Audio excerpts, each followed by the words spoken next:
let's talk about regression lines. So since regression lines are lines, we're going to start by refreshing how we talk about lines in mathematical terms. And I promise you, this is a really important piece of understanding what's going to happen later when we interpret regression lines and correlation and all that fun stuff. So to start with, the formula for a line is y equals mx plus b. So what does that mean? That means that when you have a line, and we have a graph of a line right here, when you have a line, whatever y equals, so y is in this dimension, so however high or low in this vertical dimension our line is going to be determined by a couple of things. One, it's going to be determined by this intercept value. And second, it's going to be determined by this slope value. And finally, it's going to be a function of how far right or left we are on this horizontal x dimension. So that means that if I want to figure out a point on this line, I want to know where y is on this line. I'm going to figure out what x is. And then I'm going to plug it into this formula. And whatever x is, I'm going to multiply it by m. M is the slope. Okay, positive slope means that the line is positioned like this, and negative slope means that the line is actually going downward like this. In other words, a positive slope means that the bigger x is, the bigger y will be, and a negative slope means that the bigger x is, the smaller y will be. So that would be a different direction. So I'm going to take whatever x is, if it's 1 or 2 or 3 or 0 or negative 1 million, whatever it is, I'm going to take it and I'm going to plug it into this value here, and I'm going to multiply it by its slope. And then I'm going to add whatever this value is. This is the intercept value. This is what y equals if x equals 0. So if x equals 0, y already has some kind of value. And we have to bump the whole line up or down if it's a negative intercept. We need to bump that whole line up or down by that intercept. So if I'm trying to predict what y is, if I want to know what y is on this line, then I'm going to take the value of x, I'm going to plug it in, I'm going to multiply it by my slope, and I'm going to add to it my intercept. And that value, whatever I get when I've done those functions, is going to be my y value. So that's what y equals mx plus b. That's kind of how it works with a line. So a regression line is just a line. It's the same thing, but there's one little difference, and that is how we came up with the line that we're talking about. So typically, the way that regression lines work is that you have a couple of variables. You have an outcome variable and you have a cause variable. This is a single cause type model. We're not going to worry about the other types of models just yet. So single cause type model, we have one cause and we have one outcome, and we're not even going to think about control variables right now. We're just going to focus on these. So we're going to have these variables, and we're going to be able to plot points in this two-dimensional space based on what these two variables are. So maybe this is someone's age and their height in inches, or maybe this is population size in a city, and maybe this is average income in a city. Whatever it is, we would take each observation, so each row in our data set. I'm just going to draw this out for a second. So you're going to have an x variable and a y variable in your data set, and you're going to have a bunch of values for what those things are.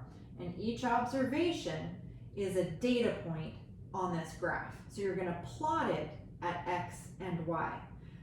So these are individual cities, or these are individual people, or whatever. And for each individual, we're going to figure out what their value of x was and what their value of y is. We're going to plot a point. And we're going to do that for each observation, right? And so we're going to get a plot that looks something like this. And there are obviously a lot of ways that these plots could look. But this is how our plot is going to look. I don't need my data anymore because I've plotted it. So once we've done that, obviously those things do not line up beautifully. Why do they not line up beautifully? Because cities and people and other real data are multidimensional. Like, we're never ever going to perfectly predict an outcome based on a single cause. There are too many other things going on at the same time to get that perfect. Plus, there's an element of randomness. So when you're dealing with real life, you rarely get something that looks quite like this. You're going to get things that look a little bit more like this. It's going to look kind of scattered. What we want to do with this, though, is we want to create a line of best fit that's going to let us describe this messy reality in a nice, clean model that we can communicate with others about and make decisions based on. So rather than having what seems like an asystematic and random noise, we're going to create some mathematical order out of this. And the way we're going to do that is we're going to draw a line of best fit. So I'm just going to draw that line right there. And how does the math work to figure out a line of best fit? Well, it's going to try to minimize the error in the vertical direction. Why? Because what we're trying to do is do a good job of predicting our outcome. This is the dimension that matters. This is the outcome that we're trying to predict. Because of that, we're going to try to minimize our error in y. We don't want to make mistakes in this dimension. If we make mistakes in this dimension, we're a little less worried about it. We're more concerned about mistakes in our outcome. We want to do a good job of predicting our outcome. So we're going to try to shrink the sum of squared errors to 0. And that means basically that we're trying to shrink the amount of error in this vertical direction as much as possible. When we force that to as small as possible, we're going to get a line that is the line of best fit. So that's how that works. So once we have this line, we need to be able to describe it. Well, what are we going to use to describe this line? How are we going to talk about this line? We're basically going to use this same math, but the conventions are a little different for writing it. So when you write a regression line, it looks like this. It's y equals beta naught plus beta 1x plus epsilon. So that's going to be your regression formula. That is a lot of literal Greek. But if you look at it carefully, you'll realize it's actually almost exactly the same formula as this one. So I'm just going to rearrange it a little bit. I promise I'm not going to break any mathematical rules in doing this. All right, there we go. So I want you to focus first on this piece right here. And I want you to notice that beta 1 is just a slope, right? It's something you take an x value and you multiply it by a slope. That's all we did with y equals mx plus b. That's all we're doing with a regression line. So this is going to be a slope estimate.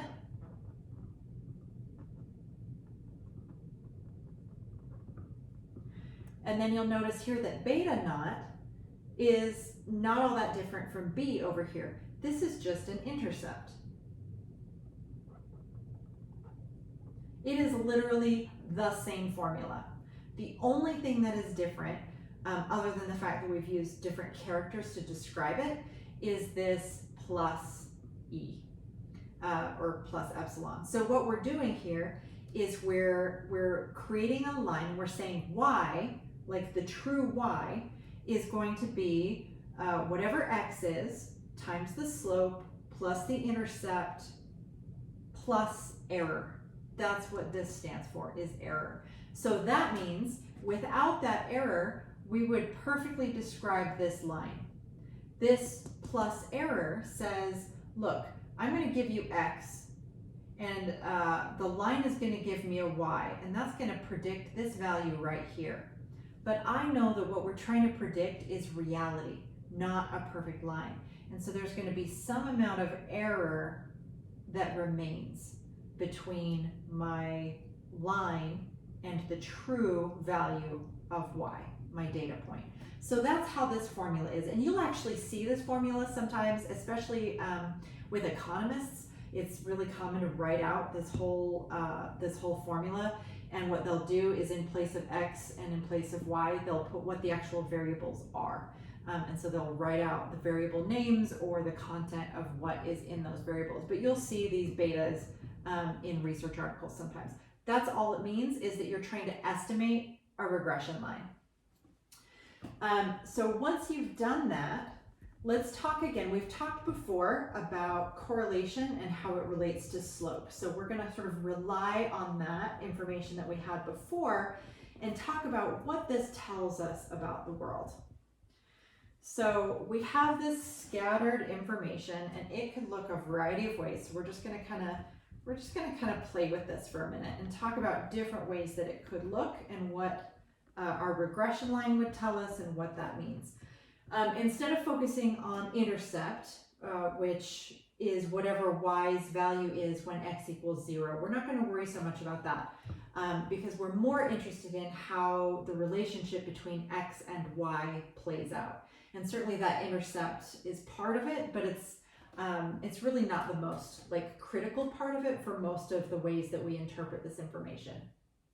So if I have sort of a coordinate plane here with y and x, and my data is scattered in a way that leads our regression line to be flat. In this case, whatever x is doesn't actually matter because y stays the same, right? Y isn't changing, or at least our prediction of y isn't changing in any systematic way. That means that those two things are not correlated. So if you have a slope of 0, means no correlation.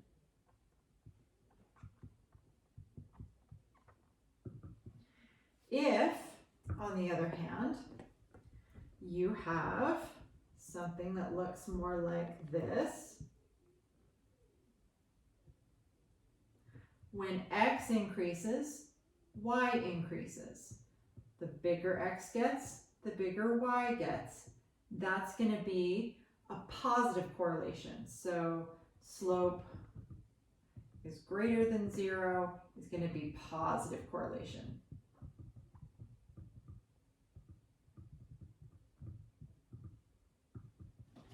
And our final one, you've probably already guessed, is what if we have a slope that's negative?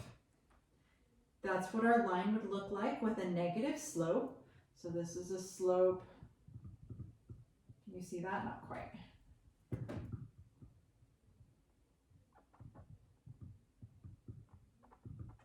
If your slope is less than 0, so it's a negative slope, the bigger x gets, the smaller y gets, right? Y starts out big, but as x gets bigger, y gets smaller.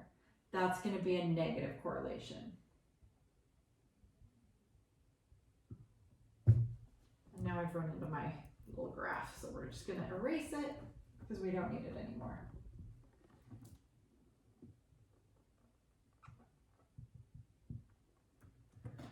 So, regression lines are just lines.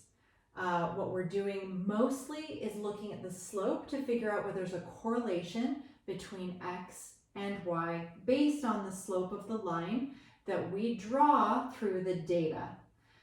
That line is just an estimate of the data. There's error involved because you have real data with real randomness and real other factors and values and variables that are playing into that whole story. So your line is never going to be perfectly predicting the data. There's some error involved. There are some slightly different conventions in how we write a formula for a line that's based on a regression line, but really it is literally the same formula as the formula of a line that we learned a long, long time ago. The other thing to take away from this is that when a slope is 0, that indicates no correlation. That becomes now a really important null hypothesis to test. And I have a different video that talks about what a null hypothesis is and how we might approach that. But if you want to make a claim that there's a correlation here between your x and your y variable, one of the things you need to do when you're working with a sample is you need to demonstrate that your slope is not equal to 0. Because if your slope could potentially be equal to 0, we interpret that as no correlation between your x and your y variables. Again, why do we care about correlation? Because correlation is one of the 4 things that you need to have to make a causal argument. If you want to suggest that X causes Y, you need to have good theory for that. You need to demonstrate that they correlate, which is how all of this fits in. You need to rule out other plausible alternatives, and you need to establish time order. So you need to do those 4 things to establish a causal argument. Correlation is just part of them.